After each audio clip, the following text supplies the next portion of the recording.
Water മെട്രോയുടെ 4 ടെർമിനലുകൾ അല്പസമയത്തിനകം നാടിന് സമർപ്പിക്കാൻ പോവുകയാണ് മുഖ്യമന്ത്രി. മുളവുകാട് നോർത്ത്, സൗത്ത് ചിറ്റൂർ, ഏലൂർ, ചേരാനെല്ലൂർ എന്നിങ്ങനെ 4 ടെർമിനലുകൾ മുഖ്യമന്ത്രി ഓൺലൈനായി ഉദ്ഘാടനം ചെയ്യും.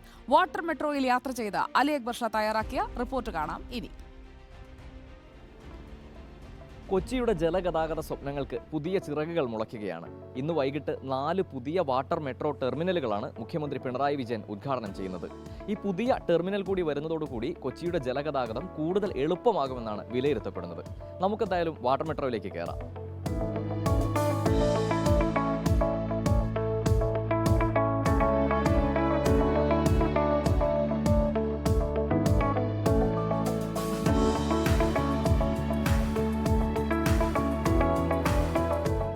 മുളവുകാട് നോർത്ത്, സൗത്ത് ചിറ്റൂർ, ഏലൂർ, ചേരാനെല്ലൂർ എന്നീ 4 ടെർമിനലുകളാണ് ഇന്ന് വൈകിട്ട് മുഖ്യമന്ത്രി നാടിന് സമർപ്പിക്കുന്നത്.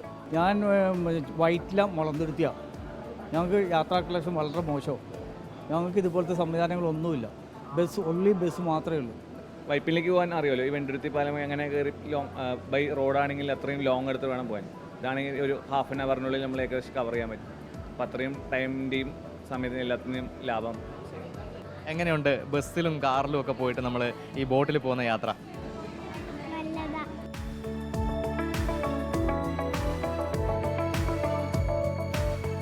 വാട്ടർ മെട്രോ സർവീസ് ആരംഭിച്ച് വർഷം 1 ആകാറായെങ്കിലും ഇപ്പോഴും കൂടുതൽ യാത്രക്കാരും ടൂറിസ്റ്റുകളാണ്. ഹൈക്കോർട്ട് ജംഗ്ഷനിൽ നിന്നും വൈപ്പിനിലേക്കുള്ള ഈ റൂട്ടാണ് ടൂറിസ്റ്റുകളുടെ ഏറ്റവും പ്രിയപ്പെട്ട യാത്ര.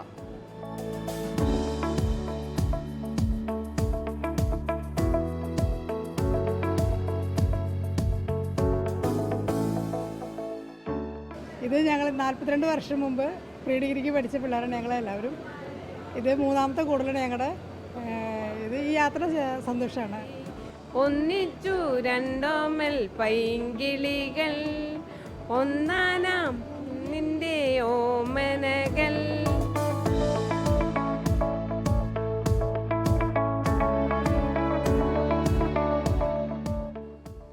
പുതിയ വാട്ടർ മെട്രോ ടെർമിനലുകൾ വരുന്നതോടുകൂടി ഹൈക്കോടതി ഭാഗത്തു നിന്ന് ഏലൂരിലേക്കുള്ള യാത്ര എളുപ്പമാകുമെന്നും സമയം ലാഭിക്കാൻ കഴിയുമെന്നുമാണ് വിലയിരുത്തപ്പെടുന്നത്.